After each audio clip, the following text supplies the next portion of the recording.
WhatsApp, this is Mrityunjay Pandya और मेरे सारे स्टूडेंट्स का मैं वेलकम करता हूं आज हमारे इस नए वीडियो में।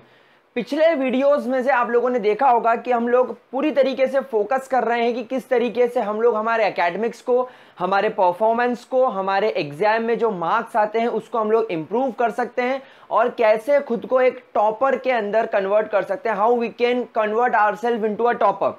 अब गाइज यहाँ पर एक बात मैं आपसे जरूर कहना चाहूंगा कि देखो, टॉपर ठीक है, एक अच्छी बात है, अगर आप टॉपर बनते हो तो अच्छी बात है, लेकिन हर क्लास का, हर एग्जाम का एक ही टॉपर होता है। तो यहां पर मैं टॉपर के साथ साथ आप लोगों को टॉपर बनने में तो नो डाउट मदद कर ही रहा हूं, आपको सपोर्ट दे ही रहा हूं, लेकिन मैं आप लोगों को सक्सेसफुल होने में ज्यादा मदद कर रहा हूं। एक्चुअली मैं ये नहीं चाह रहा कि आप लोग मार्क्स के पीछे भागो या आप लोग फर्स्ट पोजीशन अचीव करने के पीछे भागो। मैं ये चाह रहा हूं कि कल आप क्या थे और आज आप क्या हो और कल आप क्या होगे, उस 3 पॉइंट्स पर मैं आपकी मदद करना चाह रहा हूं। यानी कि अगर आज आप क्लास 10 से 11th में आए हो, या अगर आप क्लास 11 से 12th में आए हो, या अगर आपने ड्रॉप लिया है, आप जेई नीट का प्रिपरेशन कर रहे हो, आप किसी भी चीज में अगर अभी अभी एंटर हुए हो, तो आपका जो प्रीवियस परफॉर्मेंस रहा है, मैं चाहता हूं कि उससे आपका आज का परफॉर्मेंस इंप्रूव हो और कल आप जो परफॉर्म करने वाले हो वो उसमें और ज्यादा इंप्रोवाइज हो। दैट मीन्स हमें खुद को बीट करना है। जिस दिन एक स्टूडेंट ने, एक इंसान ने खुद को बीट करना सीख लिया, खुद को हराना सीख लिया, टॉपर हो ना हो, वो अपनी नजरों में जरूर टॉपर होगा और वो दुनिया की कोई भी एग्जाम बहुत ज्यादा अच्छे तरीके से क्लियर कर सकता है, जिसको बोलते हैं ना फ्लाइंग कलर से क्लियर कर सकता है। वैसे हम लोग चीज को कर सकते हैं। देखिए, टॉपर होना ठीक है, टॉपर को एक ही होगा, लेकिन उसका मतलब ये नहीं है कि आप जेई क्लियर नहीं कर पाओगे। हमारा मेन टारगेट जेई क्लियर करना है, हमारा मेन टारगेट किसी आईआईटी में एडमिशन लेना है, हमारा मेन टारगेट किसी एमबीबीएस कॉलेज में एडमिशन लेना है, हमारा मेन टारगेट बोर्ड्स में बहुत ज्यादा अच्छे मार्क्स अचीव करना है। तो वो कैसे करना है, उस चीज पर हम लोग बेसिकली फोकस करने वाले हैं। नाउ गाइज, हम लोगों ने इस वीडियो का जो पिछला पहले जो मैंने वीडियो अपलोड किया था, उसमें मैंने आपको टॉपर्स के 3 हिडन सीक्रेट्स बताए थे। वो आपके सामने मैंने फिर बोर्ड पर लिखे हैं, determination, plan and never give up attitude. Determination ठीक है सर, आपके वीडियोस देख रहे हैं, कोशिश कर रहे हैं, तभी हम में डिटर्मिनेशन है, तभी आपके वीडियोस देख के आपका ज्ञान जो आप बांट रहे हो हम लेने की कोशिश कर रहे हैं। नेवर गिव अप एटीट्यूड भी ठीक है सर, हम लोग डेवलप करेंगे, हम लोग जूझेंगे क्वेश्चन के साथ, लेकिन प्लान जो एक टॉपर का होता है वो कैसे बनाए।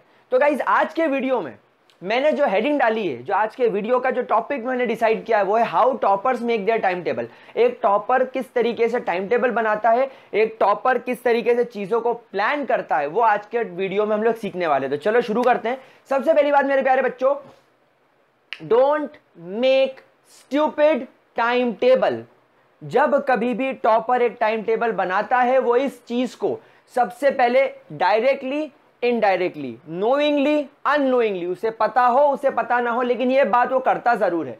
स्टूपिड टाइम टेबल का मतलब क्या है? बहुत सारे लोग ऐसा मैंने देखा, ज्ञान बांट रहे हैं, ऐसी बात बोल रहे हैं कि उठो सुबह 6 बजे, go for a walk, fresh air low, healthy food खाओ, 8 बजे घर आ जाओ, 9 बजे मैथ्स पढ़ो, 10 बजे ये पढ़ो, 11 बजे ये पढ़ो। फिजूल बात, नॉनसेंस बात, बेवकूफी। एक बात सोचो, अभी आप आपके दोस्तों के साथ एक ग्रुप में बैठे हो, कैसा फील कर रहे हो?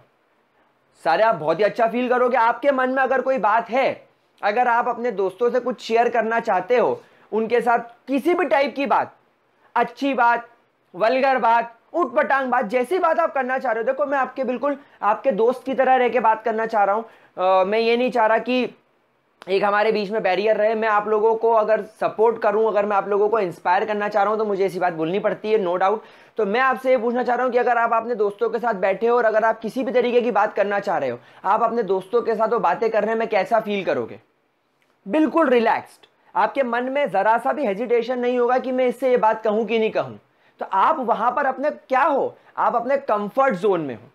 लेकिन अगर यही सारी बातें मैं आपको आपके एक फैमिली फंक्शन में, आपके चाचा चाची, नाना नानी, काका काके, फूफा फूफे, ये जो लोग होते हैं, अगर उनके साथ अगर मैं आप लोगों को बैठा दूं और बोलूं कि ये बात अब आप उनके साथ करो, तो कैसा फील होगा? आप उनसे ऐसी बात करोगे, जी जी, हाँ हाँ हाँ हाँ, मैं आपको पहचान गया, हाँ आप वही वो हो ना, नहीं पहचाना। आप यही बात करते हो फैमिली फंक्शंस में अपने रिलेटिव्स के साथ, क्योंकि आप उनके साथ ज्यादा कंफर्ट जोन में नहीं हो। ठीक उसी तरह एक टॉपर जब कभी भी स्केड्यूल बनाता है, तो वो उसे अपने कंफर्ट जोन के हिसाब से बनाता है। अब आपने देखा किसी XYZ पर्सन ने आपको कह दिया या एक वीडियो बना दिया कि सुबह 6 बजे वॉक पर जाओ, फ्रेश एयर मिलेगी, आपका दिन अच्छा जाएगा। आप कितने दिन कर पाओगे? आप कंफर्ट जोन में हो ही नहीं उस चीज करने के, तो क्यों उसको शेड्यूल में बनाकर उस पर फोकस करना? अब आपका पूरा फोकस शिफ्ट हो गया कि मुझे 6 बजे उठ के वॉक पर जाना है ताकि मुझे फ्रेश एयर मिले, ताकि मैं हेल्दी रहूं। भाई आपका मेन टारगेट क्या है? पढ़ाई पर फोकस करना, फिजूल की चीजों पे नहीं। तो इसीलिए मैं इसको स्टूपिड चीज बोलता हूं। तो हमें इस तरीके के शेड्यूल तो पहली बात बनाना ही नहीं, अगर बनाए हो तो फाड़ दो। दूसरी बात, अब हमारा मेजर फोकस किस पर होना चाहिए? हमारी स्टडीज पर, हमारे सब्जेक्ट्स पर। PCM, PCB, इंग्लिश ऑप्शनल, अगर ये आपके सब्जेक्ट्स हैं तो अपने सब्जेक्ट्स को पहले इवैल्यूएट करो, उन्हें ध्यान से देखो। कोई भी एक सब्जेक्ट, कोई भी एक सिलेबस 4 तरीके का हो सकता है, और इसीलिए मैंने आप लोगों के लिए बनाया है 2x2 मैट्रिक्स। मैं यही करता था 2x2 मैट्रिक्स में। मैं क्या करता था, 2 कॉलम टफ एंड इजी और 2 कॉलम लेंथी एंड शॉर्ट। ये आपके सिलेबस की लेंथ है और ये आपके सिलेबस का टफनेस है। अगर आपका सिलेबस में कुछ पार्ट आप देखेंगे, हमेशा आप देखिएगा कुछ पार्ट टफ होगा और वो लेंथी भी होगा, तो उसे उस कॉलम में लिख दो, एक लिस्ट बनाकर लिख दो। कुछ पोर्शन टफ होगा लेकिन बहुत शॉर्ट होगा, ज्यादा बड़ा टॉपिक नहीं होगा, तो उसको यहां पर लिख दो। कुछ टॉपिक बहुत इजी होते हैं लेकिन इतने लेंथी होते हैं कि सर पक जाता है, उसे यहां लिख दो। और जो इजी भी होते हैं, शॉर्ट भी होते हैं, उसे वहां लिख दो ना। अब मैं इसे कैसे करता था, मैं इस पर फोकस कैसे करता था? देखो फॉर एग्जाम्पल अभी चल रहा है जून, तो जुलाई, अगस्त, सितंबर, अक्टूबर, नवंबर, दिसंबर, जनवरी, फरवरी। मैं एक्सपेक्ट कर रहा हूं कि मेरे पास में अभी टोटल 8 से 9 महीने। तो इन 8 से 9 महीने में कैसे एक चीज को पढ़े? सबसे पहले आप एक काम करो, जो चीज टफ और जो चीज टफ है और शॉर्ट है उसको आज कर लो। एक टफ पोर्शन क्लियर हो जाएगा। अगर टफ पोर्शन क्लियर होता है तो कहीं ना कहीं उसका वेटेज भी ज्यादा होता है। तो अगर एक टफ चीज है लेकिन शॉर्ट है तो उसको 1 महीने के अंदर निपटा दो, वो पोर्शन खत्म हो गया। फिर क्या करें? फिर जो चीज टफ है और लेंथी है उस पर 4 से 5 महीने दे दो। 4 से 5 महीने लगाकर उस टफ और लेंथी पोर्शन को कंप्लीट कर लो, क्योंकि अगला वाला टॉपिक हमारा इजी है। भले ही वो लेंथी हो लेकिन इजी है। तो लेंथी होने के अंदर क्या होता है, फॉर एग्जांपल एक चैप्टर है जो बहुत लेंथी है लेकिन इजी है, तो हम तो उसको रीड आउट करके वीडियो से रेफर करके 1 महीने में कंप्लीट कर सकते हैं। तो ये तो 1 महीने में कंप्लीट हो जाएगा, तो इसको लास्ट में करो। और सबसे एग्जाम के 2 या 3 दिन पहले या एग्जाम के हफ्ते भर पहले इजी एंड शॉर्ट टॉपिक को निपटा लो। तो यहां पर क्या हुआ, आपका सिलेबस 4 पार्ट में डिवाइड हो गया। अब आपके मन में क्लैरिटी है, आपके मन में बिल्कुल जिसको बोलना चाहिए क्लैरिटी आ गई है कि मुझे इस टॉपिक पर इतने महीने देने, इस टॉपिक को इतने टाइम में डिवाइड करना, इस टॉपिक को मैं 4 दिन पहले कर सकता हूं, इस टॉपिक को मैं महीने भर में कर सकता हूं। तो ये हो गया आपका डिवीजन। ये आपने सिलेबस को इस तरीके से डिवाइड कर दिया। अब अगर आपने सिलेबस डिवाइड कर दिया तो अब आप बनाइए टाइम टेबल टॉपिक वाइज। जब इंसान टॉपिक वाइज टाइम टेबल बनाता है तो वो उसको कंफर्ट जोन फील करता है। कैसे? फॉर एग्जाम्पल मेरे पास में लेट्स से मैं केमिस्ट्री का एक एग्जांपल लेता हूं। सरफेस केमिस्ट्री में एक पोर्शन है let's say mechanism of adsorption. Mechanism of adsorption को मैं 11 तारीख को 1 घंटे में कंप्लीट कर लूंगा। अब वो 11 तारीख का 1 घंटा सुबह के 4 से 5 हो, दिन में 12 से 1 हो, शाम को 4 से 5 हो, या रात के 2 से 3 के बीच में हो, अपने को कोई फर्क नहीं पड़ता। 1 घंटे में करना है मतलब करना है। जब मैं कंफर्ट जोन में होऊंगा, जब मुझे कंफर्टेबल फील होगा, मैं कर लूंगा। 1 घंटे में मुझे इस टॉपिक को निपटाना है। जब आप खुद से ये कहोगे तब आप सबसे पहले कंफर्ट जोन में आओगे। जब आपको फील होगा कि हाँ मुझे करना है, तब आप उसको कर सकते हो। अब बहुत सारे स्टूडेंट बोलेंगे सर हमारा तो पढ़ने का मन ही नहीं होता। तो अगर आपका पढ़ने का मन ही नहीं होता तो आप में डिटर्मिनेशन ही नहीं है, तो आप ये वीडियो फालतू में देख रहे हो। अगर डिटर्मिनेशन नहीं है तो फिर तो भैया आप कुछ भी नहीं कर सकते। क्या ये बात समझ में आ गई आप लोगों को? तो गाइस डिटर्मिनेशन डेवलप करोगे तभी ये सारी चीजें काम में आएगी, वरना बस कुछ नहीं करोगे, मेरा एक व्यू बढ़ा के और वीडियो को लाइक या डिसलाइक करके चले जाओगे और कुछ भी नहीं होना है। आपके अंदर 1% चेंज आना है। लेकिन अगर डिटर्मिनेशन है तो फिर इस तरीके के प्लान पे आप लोग काम कर सकते हो। तो क्या करना है, हमें टॉपिक को अपने हिसाब से देखना है, 1 घंटे में नहीं करना है। ऐसा खुद से बोल दो सर आज एड्सॉर्प्शन या आज सरफेस केमिस्ट्री को आधा में कंप्लीट कर लूंगा, आधा में कंप्लीट कर लूंगा। फिजिक्स में इस चैप्टर को 1/4 आज कंप्लीट कर लूंगा क्योंकि वो टफ है।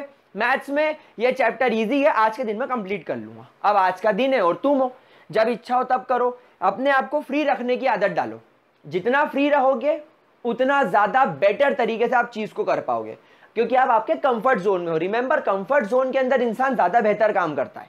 आगे बढ़ते हैं, कंसिस्टेंट।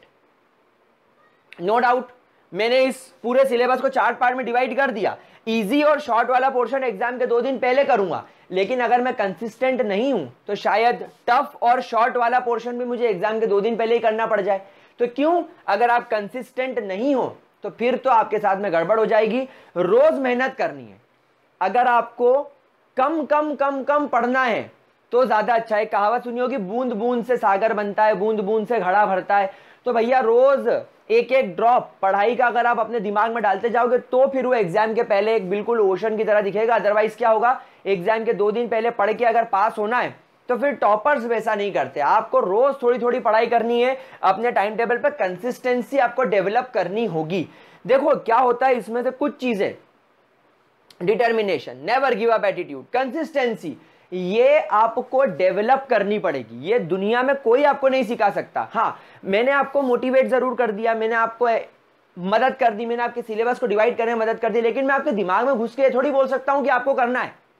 वो तो जब तक आप खुद के अंदर से नहीं करोगे, खुद के अंदर आपके अंदर जब तक आग नहीं लगेगी, दुनिया में बड़े से बड़ा मोटिवेटर आपको मोटिवेट नहीं कर सकता। अगर आपने कंसिस्टेंसी मेंटेन कर ली तो मजा आ जाएगा। एक मैं आपको बात बताता हूं, एक बुक है जिसका नाम है the power of subconscious mind. अगर आपके पास टाइम हो तो आप वो बुक को जरूर पढ़िएगा। उस बुक के अंदर एक बहुत अच्छी बात मैंने देखी। वो बुक कहती है कि अगर इंसान 21 दिनों तक, 21 डेज तक कोई काम कर ले तो वो उसका हैबिचुअल हो जाता है। तो कहीं ना कहीं वो उस काम को हमेशा हमेशा करने की आदत डाल लेता है। तो आपको क्या करना है, अगर कंसिस्टेंसी डेवलप करनी है तो 21 दिन तक मन को मार लो, 21 दिन तक जूझ जाओ, 21 दिन तक कर लो उस चीज को, लगातार कर लो। धीरे धीरे वो आपकी ऑटोमेटिक हैबिट में आ जाएगा। तो कंसिस्टेंसी डेवलप करनी है। And last, don't pile up things. Topper चीजों को पाइल अप नहीं करते। What do you mean by pile up? आज नहीं करूंगा, आज रहने देता हूं, कल कर लूंगा। आज तो यार टफ टॉपिक है और शॉर्ट है, छोटा सा टॉपिक है, 2 डेरिवेशन है, कल निपटा लूंगा, ये फॉर्मूले को कल समझ लूंगा, इस पे क्वेश्चन कल कर लूंगा। कल कभी नहीं आता। Don't pile up. ऐसे क्या होगा, सिलेबस इकट्ठा होता जाएगा और एक दिन आपको लगेगा सिलेबस बहुत ज्यादा हो गया, अब मैं क्या करूं। फिर उस दिन आप सोचोगे सर इंपॉर्टेंट क्वेश्चन ढूंढ लेता हूं, प्रीवियस सैंपल पेपर देख के क्वेश्चन के चले जाता हूं, 5 साल के क्वेश्चन पढ़ के चले जाता हूं। तो फिर आपके तो कॉन्सेप्ट बनने से रहे, फिर आप जेई और नीट जैसी एग्जाम्स का सपना देखना छोड़ दो। बोर्ड एग्जाम में 70% तक ले आओगे, बहुत है। तो अगर पाइलअप किया तो गड़बड़ हो जाएगी। मैं आपको बता देता हूं, मैं 9, 10, 11, 12 में पाइलअप कर देता था चीजों को। सबसे ज्यादा प्रॉब्लम अगर मुझे किसी चीज ने दी है वो इसी ने दी है, तो क्योंकि मैंने चीजों को पाइलअप कर दिया, गड़बड़ हो गई। लेकिन जब मुझे ये चीज समझ में आई, तो जब मैं चीजों को समझने लगा, तब मैंने सबसे पहले अपने अंदर 2 चीजें डेवलप करी, कंसिस्टेंसी और चीजों को पाइलअप नहीं किया। जो चीज मुझे आज करनी है वो मैं उसको करके रहता था। नो डाउट हम लोग यार ह्यूमन बीइंग है, कभी कभी हो जाता है, कभी कभी आप नहीं कर पाते हो। आप दोस्तों के साथ पार्टी में चले गए, आज तबीयत खराब है, आज मन नहीं हुआ। कभी कभी मैं कहता हूं मन नहीं हुआ, मेरा खुद का आज भी मन नहीं होता, उस दिन मैं काम नहीं करता। इसलिए तो मैंने क्या कहा था, कंफर्ट जोन, अपने कंफर्ट जोन में रह के काम करो। डोंट वरी, कंफर्ट जोन में रह के काम करो। आज नहीं कर रहा ना मन, मत करो, लेकिन अगले दिन तो बेटा फिर आपको करना है। कंसिस्टेंसी मेंटेन करनी है। डिटर्मिनेशन आप लोगों को आपके गोल को, आपके टारगेट को हमेशा आपके माइंड में रखेगा। आज मन नहीं करता, मत करो। 1 हफ्ते तक मैं कहता हूं मन नहीं करता, 1 हफ्ते का ब्रेक लो, लेकिन जो 1 हफ्ते में चीजें इकट्ठी हो रही है उसको फटाफट कंप्लीट कर दो। चीजों को हमें पाइल अप नहीं करना। तो गाइस, सबसे पहले अगर आपको आपका टाइम टेबल बनाना है तो आप आपके कोर्स को 2x2 मैट्रिक्स में रख के निपटा लो। और फिर सबसे पहले क्या करना है, टफ एंड शॉर्ट निपटाना है, क्योंकि वो 1 महीने में निपटा लोगे। टफ एंड लेंदी फिर चलने दो, 4 महीने 5 महीने आराम से। इजी और लेंदी उसके बाद निपटा लो। और इजी एंड शॉर्ट तो एग्जाम के 2-4 दिन पहले भी करोगे, क्योंकि वो इजी है, कंसेप्ट ऐसे समझ में आ जाएगा। और ये आपसे अच्छा खुद कोई नहीं चेक कर सकता कि आपके लिए क्या इजी है। अब यहां पर भी ये है कि कुछ बच्चों को एक टॉपिक टफ लगता है, दूसरे को इजी लगता है, तो ये अब आपको डिसाइड करना है कि किस तरीके से काम करना है। तो ऐसा अगर आप लोगों ने किया, अगर आपने ये 5 पॉइंट्स अपने टाइम टेबल के लिए फॉलो करे, तो मजा आ जाना। और मैं तो इस शब्द को टाइम टेबल बोलना भी पसंद नहीं करूंगा, मैं इसे शेड्यूल बोलूंगा। अपना शेड्यूल बनाओ। आज के दिन में फिजिक्स का चैप्टर नंबर 2 हाफ कंप्लीट करूंगा, केमिस्ट्री का चैप्टर नंबर 5 हाफ कंप्लीट करूंगा, मैथ्स या बायो का चैप्टर नंबर 6 हाफ या फुल कंप्लीट कर दूंगा। टाइम, कोई रात का प्राणी होता है, कोई रात का राजा होता है, तो कोई सुबह का बर्ड होता है, कोई अर्ली मॉर्निंग बर्ड्स होते हैं, कोई लेट नाइट बैट्स होते हैं। समझ में आ रही बात? मैं लेट नाइट पढ़ने वाला था, मैं रात में बैठ के पढ़ता था, तो मुझे रात में पढ़ना पसंद है। तो ये सब बातें बेवकूफ़ी है। सुबह 8 बजे तक आपके सारे काम निपट जाने चाहिए। वॉक पर जाओ, एक्सरसाइज करो, ये करो वो करो, सब करो अपने टाइम के हिसाब से, तभी आप कंफर्ट जोन में रह के काम कर पाओगे। टॉपर ऐसे तो बनता है यार, वही तो खास बात है। ठीक है, तो गाइज आई होप आप इस चीज़ को फॉलो करोगे, आप इस चीज़ को करके देखो। अगर आपको लगता है कि नहीं मेरे अंदर चेंजेस आ रहे हैं, तो फिर तो आप इसको अपनी आदत बना लो।